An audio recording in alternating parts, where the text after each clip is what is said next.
हरे कृष्णा, बलभद्र विशाल भगवान की जय।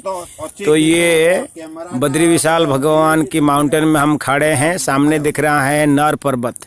ये दोनों पर्वत की बीच में गर्त है, इसको कहते हैं हिरन खोरी।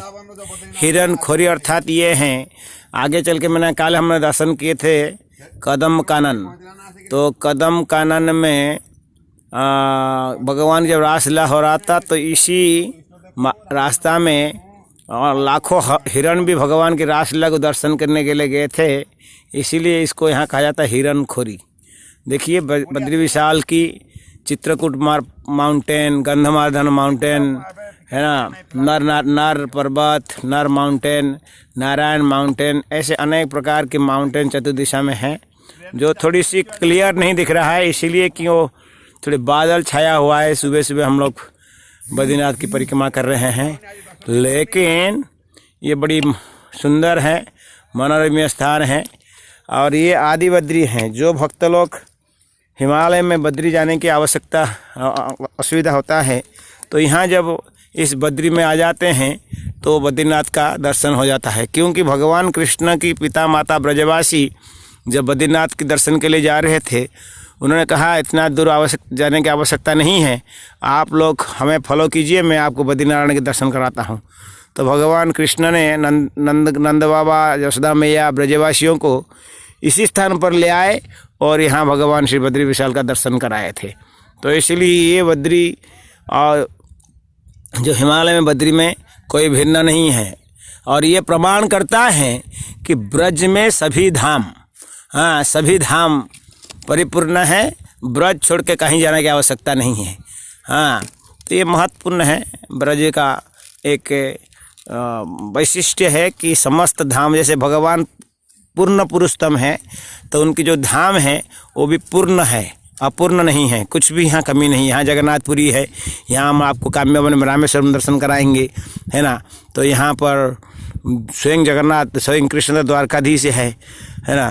तो यहाँ बद्री धाम है, सभी धाम यहाँ पर है। राधा श्री बद्री विशाल भगवान की जय, श्री ब्रजमंडल की जय, राधा रानी की जय, श्याम सुंदर की जय। मैं ऑन नहीं किया था, सॉरी। फिर से हरे कृष्णा। हरे कृष्णा, देव सरोवर की जय, आदि बद्री भगवान की जय। आप देख रहे हैं सुंदर है, पूरा चतुर्पार्श्व में पर्वत है और बीच में एक सुंदर सरोवर है, जल यहाँ देख रहे हैं। ये देव सरोवर कहा जाता है। देव सरोवर हिमालय के एक महत्वपूर्ण सरोवर है, जैसे नीचे तप्तकुंड है। तो ये देव सरोवर कैसे हुआ ना, यहाँ एक ऋषि, उनका नाम था ऋभु ऋषि। तो ऋभु ऋषि यहाँ घोर तपस्या कर रहे थे भगवान को प्राप्त करने के लिए। अंत में भगवान प्रसन्न हुए और भगवान उनको दर्शन दिए। उन्होंने क्या चाहते, उन्होंने कहा कि सदा सर्वदा भगवान आपके चरण में हमको स्थान दीजिए। तो उन्होंने कहा ठीक है, ऐसे ही होगा। जब आप शरीर छोड़ोगे तो आप शरीर मिट्टी नहीं बनेगा, जल बन जाएगा। जल बन के यहाँ मेरे स्थान में, मेरे ब्रज में आप वास करेंगे। तो अंत में जब ऋभु ऋषि का शरीर त्याग किए तब वो शरीर एक जल में परिवर्तन हो गया। तो यही जल है, ये ऋभु ऋषि का कृष्ण भक्ति प्रेम का जल ये है। तो आइए हम लोग थोड़ा सा आचमन कर लेते हैं। हाँ, भगवान की आप भी मानसिक आचमन करिए। यहाँ ऋभु ऋषि का कृष्ण प्रेम का शरीर तनु जो है जल में, जल के रूप में यहाँ है। और यहाँ जल के रूप में है। तो आचमन कर लेते हैं।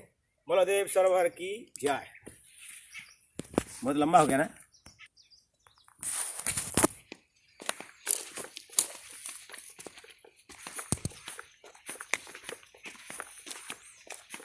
जय हो देव सरोवर की जय हो। हमारा आचमन कर लिए।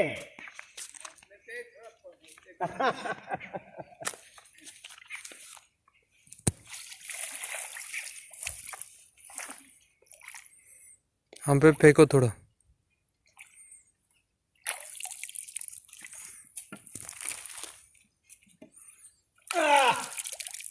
खत्म करो, खत्म करो, ज़्यादा लंबा मत करो। देखिए, मैंने आपको कहा था कि लक्ष्मण झूला राम हिमालय की ये गंगोत्री जी है, अर्थात गंगा देवी का मंदिर है ना। माता गंगा है, ऊपर में लिखा है श्री गंगोत्री जी। और उस तरह यहाँ हम देख रहे हैं दूसरी तरफ में माता श्री जमुना का मंदिर है और यहाँ ऊपर लिखा है श्री जमुनोत्री। तो गंगा जमुना का संगम यहाँ है। ये सुंदर पर्वत है, गंधमार्दन पर्वत हिमालय की दर्शन कर रहे हैं। अद्भुत दृश्य है, सुंदर आश्रम है। ये लक्ष्मण झूला है और ये जो मंदिर आप देख रहे हैं ये लक्ष्मण जी का मंदिर यहाँ है।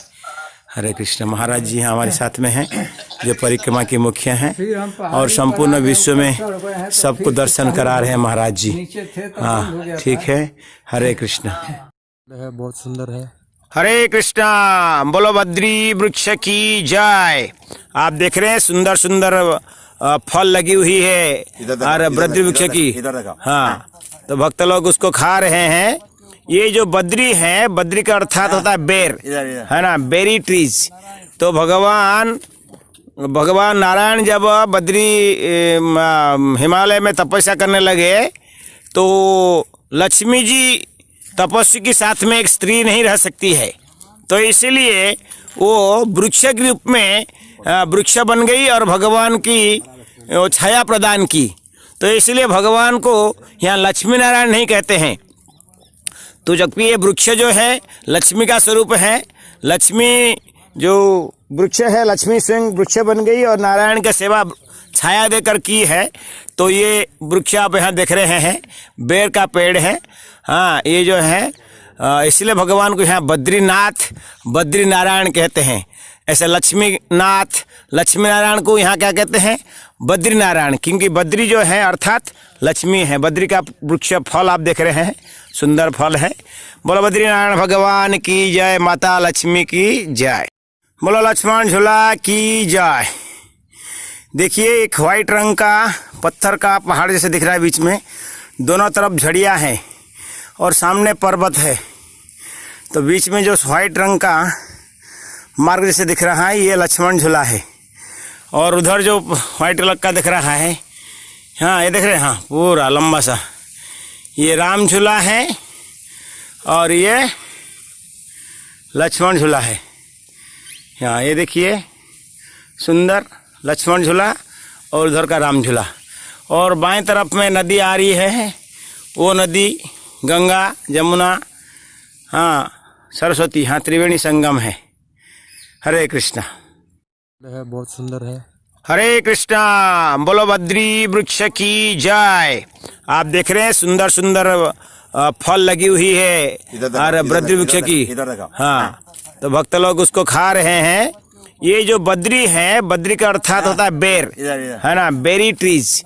तो भगवान नारायण जब बद्री हिमालय में तपस्या करने लगे तो लक्ष्मी जी तपस्वी के साथ में एक स्त्री नहीं रह सकती है, तो इसलिए वो वृक्ष के रूप में वृक्ष बन गई और भगवान की छाया प्रदान की। तो इसलिए भगवान को यहाँ लक्ष्मी नारायण नहीं कहते हैं। तो जबकि ये वृक्ष जो है लक्ष्मी का स्वरूप है, लक्ष्मी जो वृक्ष है, लक्ष्मी स्वयं वृक्ष बन गई और नारायण की सेवा छाया देकर की है। तो ये वृक्ष आप यहाँ देख रहे हैं, बेर का पेड़ है। हाँ, ये जो है इसलिए भगवान को यहाँ बद्रीनाथ, बद्री नारायण कहते हैं। ऐसे लक्ष्मीनाथ, लक्ष्मी नारायण को यहाँ क्या कहते हैं? बद्री नारायण, क्योंकि बद्री जो है अर्थात लक्ष्मी है। बद्री का वृक्ष फल आप देख रहे हैं, सुंदर फल है। बोलो बद्री नारायण भगवान की जय, माता लक्ष्मी की जय।